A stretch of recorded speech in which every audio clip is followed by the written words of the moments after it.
Well, welcome back to my Lego City. I'm looking forward to giving you an update on exactly what's happened since the last time you were here. First up, it's this lovely building here.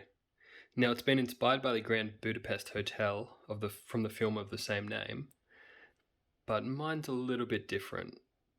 I think I need to extend the height of the blue roof just there. And you can see down there that there's just a little bit of a wing, and I want to make that a level higher, but I need more bricks. I've also put a little dining area just on the roof, but I don't really like this. I don't really know what to do on the on this roof area, because down here we have a kind of rooftop garden, and it's very similar. But then this rooftop is it's flat and kind of bland, so I don't really know what to add there. I don't know if I'll keep that or not, but you can let me know what you think. Can we just talk about pink for a minute? Like, oh my god, I've had such a difficult time with it. First of all, I got this salmon colour on the right hand side, which I do not like. And then I got this colour here and the one above. So you'd think it'd be like dark pink and light pink, right? That makes sense. But then I've got these other bricks for light pink. This was very annoying and very confusing. It doesn't really look like it, but this is where the most amount of work has gone. You can see that there's a bike stand right here. And then as we go down, there is a bus stop right there. And down here, we have a new shop front. Well, not fully tiled in. I'm really happy with how this turned out. What it is a vault or some kind of bunker. I wanted to make it a bit nondescript, so it's a question. What is in there? And I do like how it's stepped in a little bit, whereas the other shop fronts come out. This one steps in as if there's depth.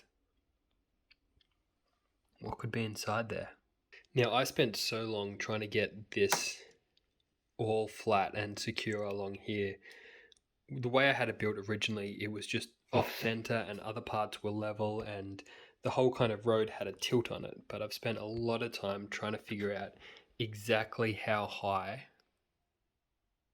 the road is compared to the rest of the buildings, and it's taken a lot of work just to get this corner all done properly. And you can see these tiles aren't the flattest, but it's just taken me a long time to get them as flat as this. There's obviously a step down here for the bus stop, but I'm kind of okay with that. You can see it kind of in there. Flyns Arcade has been updated a little bit. It still needs a bit of work, but once again, I needed to do some work at the back here to make it level and secure its foundations, which I've really worked on now, and I'm happy with. I mean, this isn't the flattest, but it's okay, and I'm happy with it. Down at the train station, we have some archaeology going on here. We've found some interesting items. Now, there is a rumor going around that in a couple months' time, there will be a new Lego train set announced. So I'm kind of waiting to see what that looks like before committing to a style of building. So once again, the train station is on hold. Down this end of the town, I've kind of rejigged this area here. I hope it looks okay, a bit more natural, supporting this tower. And the reason I had to do that is because I had to move everything down a little bit, so to widen this to make it in line with the road, so these two pillars weren't kind of in the way of the road. And yeah, so once I get a piece to fill in that area down there, we should be good to make that a tunnel to another part of the town. Now, the biggest addition to the city is the police station. We can see them all outside here doing a piece for camera.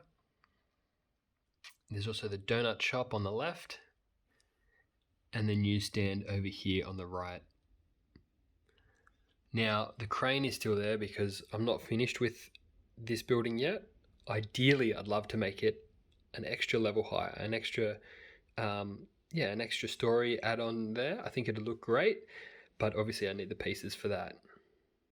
The kind of problem that I've run into here, and I always knew I'd have this problem, is that now it leaves me this very awkward space in here as the final kind of buildings for this level. But it's given me a really good idea here. What I want to create is an alleyway that kind of curves in that way. and buildings on the right hand side up against the tower, and on the left hand side up against the newsagents here, and kind of creating a little pathway through with facades facing in. I think that a little alleyway, curved and with buildings on either side flanking it and quite narrow, I think that'd look amazing. So that's my idea for that area, and I'm excited to do some tests with that and see what we can make. Something that also isn't the best is the suds and soap advertising on the side of the building. It's just impossible to see from this angle. So I might have to move it somewhere else in the city. I did like it here because it's so close to the actual suds and soap, but no one's going to see it there, so maybe I can move it elsewhere. I really like the addition of the police station modular there. I think it looks great. Its facade, I think, fits in well with the city. And I have a lot more to do, but I think the city's looking really good. I'm quite happy with a lot of it. I mean, a little bit more landscaping. We have to figure out what we want to go there. Skyline needs a little bit of work. I can probably fit something in there. Build up that building a little bit more, as we said, behind the Avengers building. Another tower here maybe. Kind of fix up something behind this walkway there. More buildings kind of up behind here. I want to do the skyscraper as well. Figure out what's going to go on top of there. I did have this built. Let me show you that. This was kind of the idea for going on top of there, but I think I will change that up now. And the train station, the big mock, which I'm kind of waiting on. A little bit nervous. It's a lot to undertake, but we'll see what this new Lego set is and where I can draw inspiration from. The other thing is that I have the yellow tank engine almost finished. It just needs a little bit more, some expensive parts that I'm working on, and hopefully next time you'll be seeing it at the front of this train here and it'll be running. But yeah, thanks for watching. I appreciate you all, and I will see you around. Bye for now.